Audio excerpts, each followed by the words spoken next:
নৌযানে আমাদের সাবধান থাকা উচিত, না হলে এইভাবে হঠাৎ করে আচমকা আমাদের নৌযানে উঠে যেতে পারে।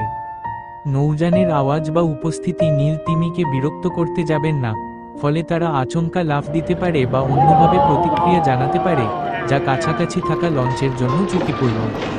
নীল তিমি পৃথিবীর বৃহত্তম প্রাণী।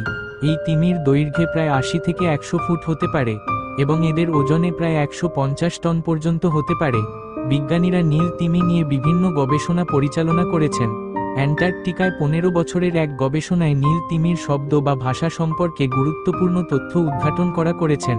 গবেষকরা সোনার, sound navigation and ranging, passive acoustic device ব্যবহার করে ৩৯০০ ঘন্টা শব্দ ডেটা সংগ্রহ করেছেন।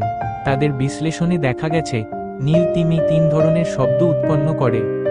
এই ৩ ধরনের শব্দ নিয়ে যদি কেউ জানতে চান কমেন্ট করে জানাবেন, তাদের জন্য নতুন ভিডিও নিয়ে আসব। সাগরের নীল তিমি এক ভয়ঙ্কর শিকারী।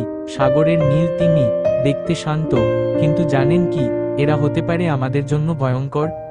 নীল তিমি পৃথিবীর সবচেয়ে বড় প্রাণী, কিন্তু ভয় পাবেন না, তারা আসলে মানুষ খায় না, বরং তাদের বিশাল দেহ চলে ছোট ছোট krill, মাছ আর প্ল্যাঙ্কটন খেয়ে।